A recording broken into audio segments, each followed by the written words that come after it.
ಪ್ರಶ್ನೆ ಪತ್ರಿಕೆ ಲೀಕ್ ಆಗಿ ಇಡೀ ದೇಶದಾದ್ಯಂತ ಭಾರಿ ಆಕ್ರೋಶಕ್ಕೆ ಗುರಿಯಾಗಿತ್ತು. ಕೇಂದ್ರ ಸರ್ಕಾರ ನೀಟ್ ಮರುಪರೀಕ್ಷೆ ನಡೆಸುವುದರಲ್ಲಿ ಕೊನೆಗೂ ಸಕ್ಸಸ್ ಆಗಿದೆ. ಕೇಂದ್ರ ಗೃಹ ಇಲಾಖೆ ನಿರ್ದೇಶನದ ಜೊತೆಗೆ ಏರ್ಫೋರ್ಸ್ನ ಸಹಕಾರದಲ್ಲಿ ಪರೀಕ್ಷೆ ಯಶಸ್ವಿಯಾಗಿ ನಡೆದಿದೆ. ಇನ್ನು ಇವತ್ತು ದೇಶದಾದ್ಯಂತ ಬಿಗಿ ಭದ್ರತೆಯೊಂದಿಗೆ 22.79 ಲಕ್ಷ ಅಭ್ಯರ್ಥಿಗಳು ದೇಶದ 551 ನಗರಗಳು ಮತ್ತು 14 ಅಂತಾರಾಷ್ಟ್ರೀಯ ಕೇಂದ್ರಗಳಲ್ಲಿ ಪರೀಕ್ಷೆ ಬರೆದರು. ಪರೀಕ್ಷಾ ಕೇಂದ್ರಗಳಲ್ಲಿ ಭಾರಿ ಬಿಗಿ ಭದ್ರತೆಯನ್ನು ಕೈಗೊಳ್ಳಲಾಗಿತ್ತು. ಯಾವುದೇ ದೃಷ್ಟಿಯಲ್ಲೂ ಆಕ್ರಮಣಕ್ಕೆ ಅವಕಾಶ ನೀಡದಂತೆ ವ್ಯವಸ್ಥೆಯನ್ನು ಮಾಡಲಾಗಿತ್ತು. ಹಾಗೆ ಬೆಂಗಳೂರಿನಲ್ಲಿ 3 ನೀಟ್ ಎಕ್ಸಾಮ್ ಮಿಸ್ ಆಗಿದೆ.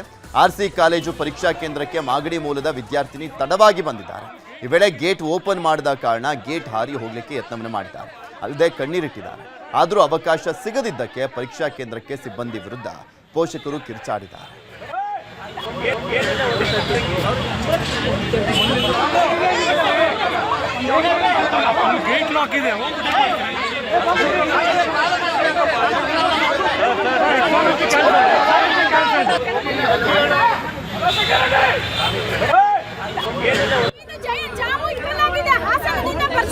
ಸೋಲೂರಿಂದ ಬಂದ ಟ್ರೈನ್ ಜಾಮ್ ಆಗಿದೆ. ಎಲ್ಲಿಂದ ಬರ್ತಾರೆ?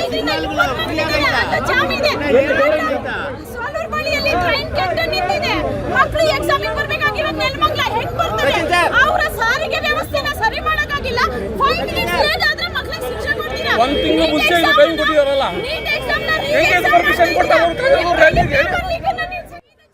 ಮಲ್ಲೇಶ್ವರಂನ ಪರೀಕ್ಷಾ ಕೇಂದ್ರದಲ್ಲಿ ವಾರದ ವಿಚಾರಕ್ಕೆ ವಾಗ್ವಾದ ನಡೆದಿರುವಂಥದ್ದು. ಕೈಗೆ ಧರಿಸಿದ್ದಂಥ ಕಪ್ಪು ದಾರ ಬಿಚ್ಚಲಿಕ್ಕೆ ಸೂಚಿಸಿದಂಥ ಸಿಬ್ಬಂದಿ ವಿರುದ್ಧ ಪೋಷಕರು ಆಕ್ರೋಶವನ್ನು ವ್ಯಕ್ತಪಡಿಸಿದ್ದಾರೆ.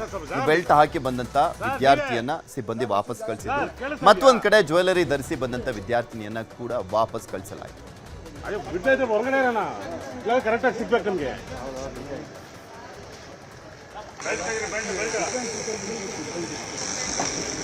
We will show the exam because the exam is going and give. What is the problem, sir? ನಾವು ಕೊಪ್ಪಳದಲ್ಲಿ ನೀಟ್ ಪರೀಕ್ಷಾ ಕೇಂದ್ರಕ್ಕೆ ತಡವಾಗಿ ಬಂದಂಥ ವಿದ್ಯಾರ್ಥಿ ಫಾತಿಮಾಗೆ ಪರೀಕ್ಷೆ ಮಿಸ್ ಆಯಿತು. ಪರೀಕ್ಷಾ ಕೇಂದ್ರಕ್ಕೆ 1:30ಕ್ಕೆ ಆಗಮಿಸಬೇಕಾಗಿತ್ತು. ಆದರೆ ವಿದ್ಯಾರ್ಥಿನಿ 1:54ಕ್ಕೆ ಬಂದರು.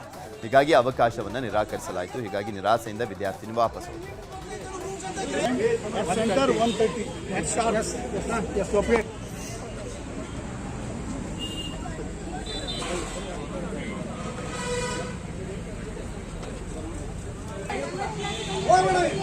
ತೆಲಂಗಾಣದ ಜಗಿತಾಳ್ನಲ್ಲಿ ಕಾಲೇಜು ಗೇಟ್ ಕ್ಲೋಸ್ ಆದ ಬಳಿಕ ವಿದ್ಯಾರ್ಥಿನಿ ಪರೀಕ್ಷಾ ಕೇಂದ್ರಕ್ಕೆ ಬಂದಿದ್ರು. ಈ ವೇಳೆ ತಾಯಿಯೊಬ್ಬಳು ಕಾಲೇಜು ಸಿಬ್ಬಂದಿ ಕಾಲಿಗೆ ಬಿದ್ದ ದೃಶ್ಯ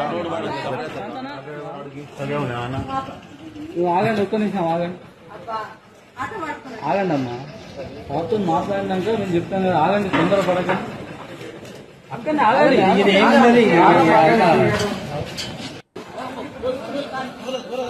ಇನ್ನು ಪರೀಕ್ಷೆ ಬರೆದಂತ ವಿದ್ಯಾರ್ಥಿಗಳು ಮತ್ತು ಪೋಷಕರು ಕೂಡ ಮಾತನಾಡಿದ್ದಾರೆ. ಏನು ಹೇಳಿದ್ದಾರೆ? ಲಾಸ್ಟ್ ಟೈಮ್ ತುಂಬ ಚೆನ್ನಾಗಿ ಬರೆದಿದ್ದೆ ಅಂದ್ಲು. ಯಾಗಾಗುತ್ತೋ ಅಂತ ಭಯ ಪಡ್ತಿದ್ವಿ. ಖುಷಿಯಾಗಿದ್ದಾಳೆ ಸರ್. ಅವಳಿಗೇನು ಯಾವುದು ಕಷ್ಟ ಅನ್ಸೋದೆಲ್ಲ ಚೆನ್ನಾಗಿ ನಮ್ಗೆ ಈಸಿನೇ ಅಂತಾಳೆ. ಯಾವ ಥರ ಬರೀದಾಳೆ ಗೊತ್ತಿಲ್ಲ. ಮೋಸ್ಟ್ಲಿ ಅದನ್ನೇ physics 3, chemistry and biology tough ಇದೆ ಅಂತೇಳಿದೆ. ಆಲ್ಮೋಸ್ಟ್ ಆಲ್ 2 ಟಫ್ ಇದೆ ಅಂತಿದ್ದಾರೆ. ಮೋಸ್ಟ್ಲಿ ರೀನೀಟ್ ಅಂತೇಳಿ ಇವ್ರಿಗೆ ಟಫ್ ಮಾಡಿದ್ರೆ ಏನೋ ಗೊತ್ತಿಲ್ಲ.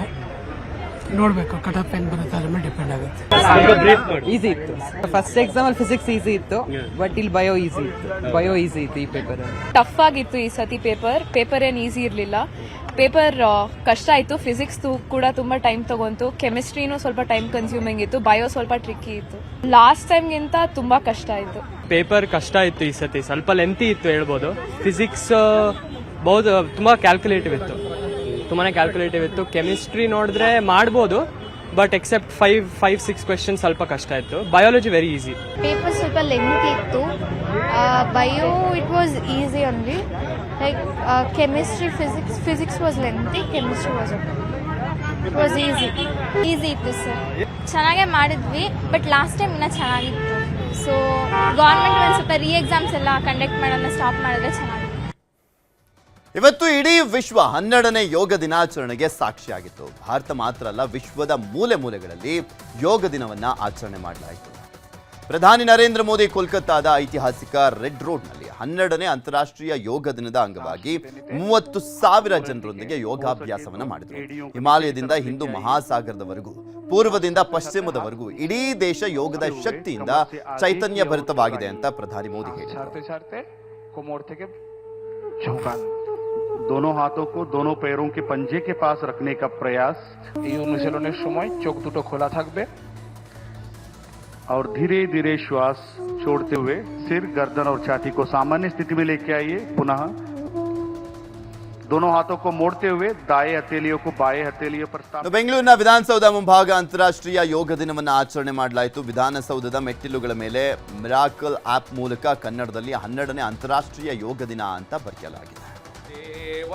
ಭಾಗಂ ಯಥಾ ಪೂರ್ವೇ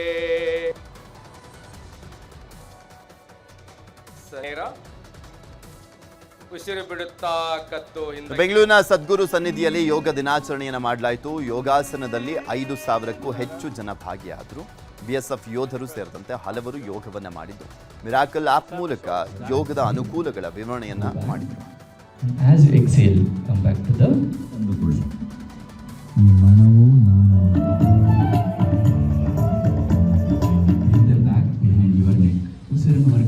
ಭಾರತೀಯ ನೌಕಾಪಡೆಯು ನೀರಿನ ಆಳಕ್ಕೆ ಇಳಿದು ಯೋಗ ಪ್ರದರ್ಶನವನ್ನು ಮಾಡಿದ್ದಾರೆ. INS ಸ್ವತಾಹನ ಕೇಂದ್ರದಿಂದ ನೀರಿನ ಅಡಿಯಲ್ಲಿ ಯೋಗ ಕಾರ್ಯಕ್ರಮವನ್ನು ಹಮ್ಮಿಕೊಳ್ಳಲಾಗಿತ್ತು. ನೌಕಾಪಡೆಯ 40 ಸಿಬ್ಬಂದಿ ನೀರಿನ ಆಳಕ್ಕೆ ಇಳಿದಲ್ಲಿ ವಿವಿಧ ಭಂಗಿಯನ್ನು ಪ್ರದರ್ಶಿಸಿದರು.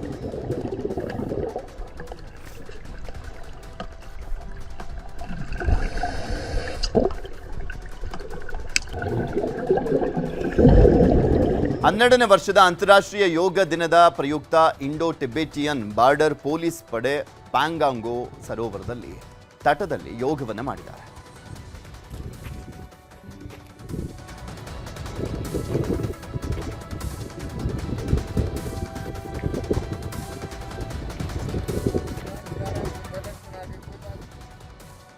ಪಶ್ಚಿಮ ಬಂಗಾಳ ರಾಜ್ಯದಲ್ಲಿರುವಂತಹ ಪೂರ್ವ ಬರ್ಧಮಾನ್ನಲ್ಲಿ ಭಾಗೀರಥಿ ನದಿಯ ಉದ್ದಕ್ಕೂ ದೋಣಿಯಲ್ಲಿ ಜನರು ಯೋಗ ಪ್ರದರ್ಶನವನ್ನ ಮಾಡಿದರು.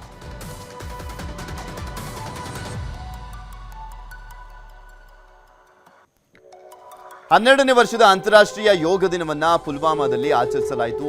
ಆರೋಗ್ಯ, ಸ್ವಾಸ್ಥ್ಯ ಮತ್ತು ಸಾಮರಸ್ಯದ ಸಂದೇಶವನ್ನ ಸ್ವೀಕರಿಸಲಿಕ್ಕೆ ನಾಗರಿಕರು ಹೆಚ್ಚಿನ ಸಂಖ್ಯೆಯಲ್ಲಿ ಸೇರಿದರು.